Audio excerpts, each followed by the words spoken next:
cerita yang menggambarkan tentang bagaimana kehidupan penyihir di masa lalu.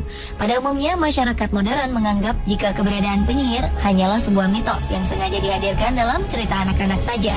Namun siapa sangka jika di masa lalu, keberadaan penyihir benar-benar dapat mempengaruhi kehidupan sosial di masyarakat. Pada saat itu, banyak masyarakat yakin jika di antara mereka ada beberapa orang yang mampu melakukan sihir. Lalu siapa sajakah mereka yang dikenal memiliki sihir dalam pengetahuan modern? Berikut 7 penyihir di dunia nyata versi on the spot.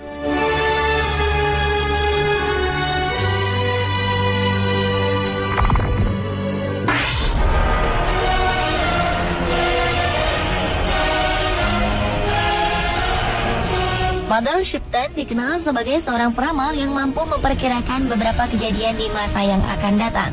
Namun demikian, kemampuan Mother Shipton untuk meramalkan beberapa kejadian baru diketahui pada 1641 atau 80 tahun sejak ia dikabarkan meninggal dunia. Ada beberapa ramalan Mother Shipton yang berhasil mencuri perhatian masyarakat luas. Namun yang paling mengguncang adalah ramalan tentang datangnya hari kiamat yang ditemukan pada 1862 oleh seorang penulis bernama Charles Handley. Ramalan yang memprediksi bahwa hari kiamat akan terjadi pada tahun 1881 dipublikasikan pada 1684. Di kemudian hari muncul beberapa versi ramalan palsu yang mengatasnamakan Mother Shipton.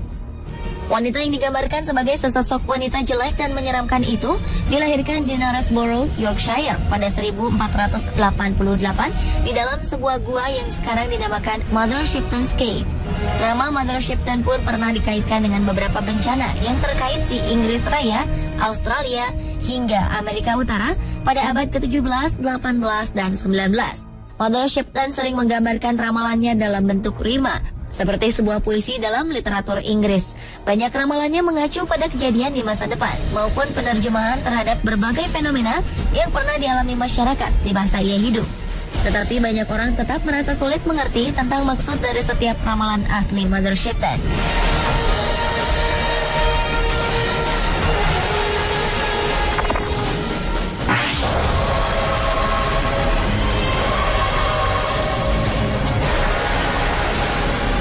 Jika Anda pernah mendengar istilah voodoo, yaitu sebuah tradisi ilmu hitam dari Afrika Barat, maka Marie Laveau lah sosok wanita yang paling dikenal sebagai ahlinya. Marie Laveau yang hidup pada 10 September 1801 hingga 15 Juni 1881 ini menjelma menjadi seorang ahli tenung terkenal di New Orleans, Amerika Serikat. Walau dikenal sebagai seorang ahli tenung, namun tak ada yang aneh dengan perilaku sosialnya saat itu.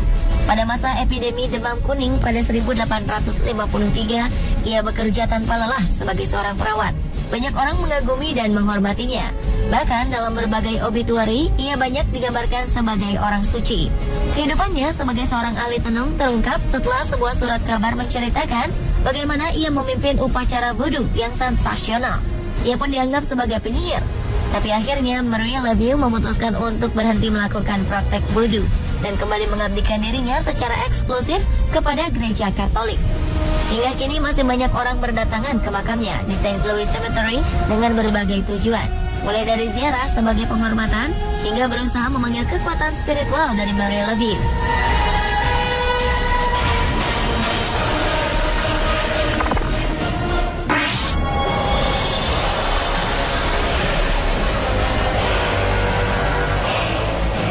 Selanjutnya adalah seorang cenayang kontemporer asal Amerika, Silver Ravenwolf. Wanita ini terlahir dengan nama Jenny E. Troyer pada 11 September 1956. Ravenwolf kemudian tumbuh menjadi seorang ahli sihir, pesulap, dan pengajar yang berfokus pada aliran pagan yang disebut Neo-Wicca. Beberapa praktek yang terdapat dalam keyakinan Wicca adalah ritual magis dan hal-hal yang berkenaan dengan dunia supranatural. Meski terkenal, Ravenwolf bukanlah pemimpin dari sekte ini. Silver Ravenwolf juga bekerja sebagai penulis buku yang kebanyakan membahas tentang Wicca dan paganisme secara umum. Wicca sendiri diketahui baru muncul dan berkembang di Inggris pada paruh pertama abad ke-20. Sebagai pagan modern dan sihir agama, aliran ini kemudian mulai diperkenalkan ke publik pada 1954 oleh Gerald Gardner.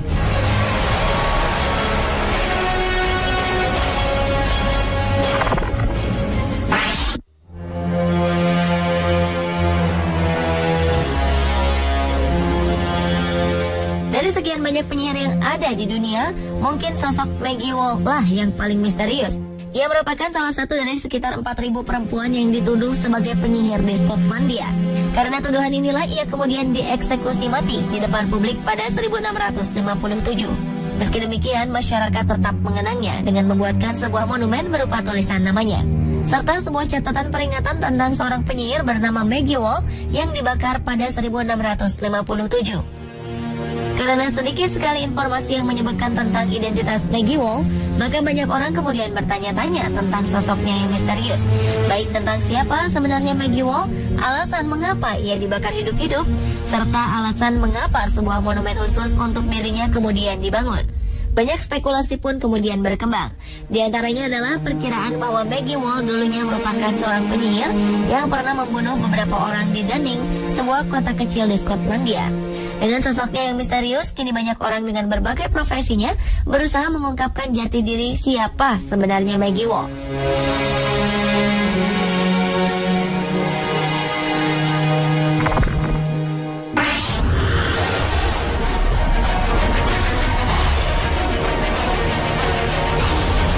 Seorang wanita dari keluarga kaya yang berasal dari Toulouse, Prancis, ia diduga memiliki kemampuan untuk melakukan sihir, hingga kemudian dihukum mati pada 1275.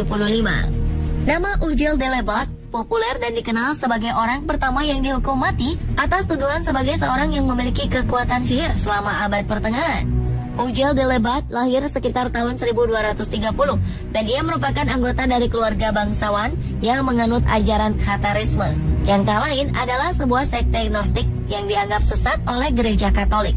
Ia pun pernah dituduh sebagai orang sesat yang memiliki hubungan terlarang bersama iblis, hingga melahirkan seorang raksasa pemakan daging yang memiliki kepala serigala dan ekor ular. Dari raksasa inilah masyarakat kemudian mengaitkannya dengan kehilangan bayi-bayi mereka yang diduga telah dimakan raksasa itu.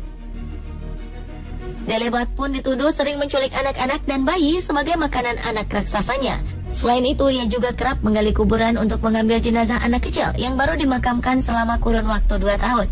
Di bawah penyiksaan, ia kemudian mengaku hubungan terlarangnya dengan iblis. Ia pun akhirnya dinyatakan bersalah atas berbagai kejahatan, lalu dibakar hidup-hidup. Meski demikian, banyak pemuka agama yang meragukan kebenaran cerita Ujel de Lebat karena minimnya informasi tentang pengadilan Toulouse yang menceritakan tentang kejahatannya bersekutu dengan setan pada 1275.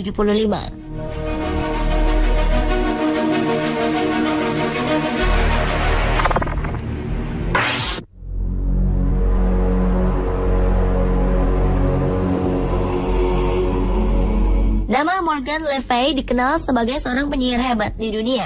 Sosoknya digambarkan sebagai musuh abadi Raja Arthur, pemimpin legendaris Inggris dari awal abad ke-5 hingga akhir abad ke-6. Morgan Le Fay yang kabarnya sebenarnya masih memiliki hubungan garis keturunan dengan Raja Arthur, konon merupakan murid langsung dari penyihir hebat dan legendaris di Inggris bernama Merlin.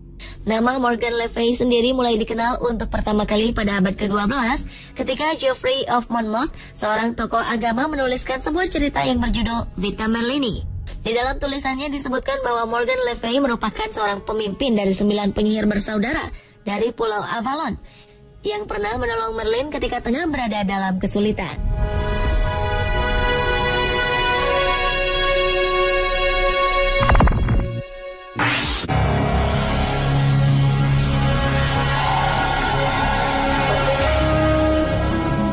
Pada abad ke-17 di wilayah kota Leonardtown, Maryland, seorang legendaris abad ke-17, Moldair, dituduh memiliki kemampuan sihir yang jahat.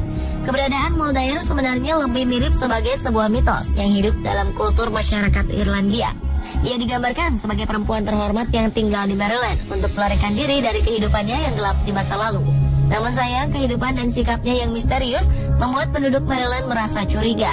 Moldair dianggap mengetahui berbagai rahasia kegunaan dari berbagai tumbuhan yang sebelumnya tidak diketahui oleh masyarakat di tempat itu.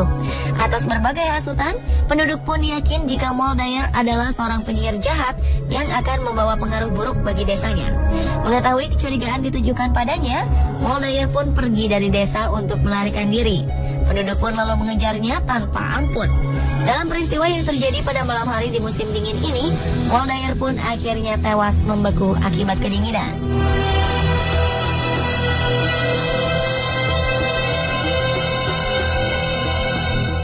itulah 7 penyihir di dunia nyata versi On The Spot.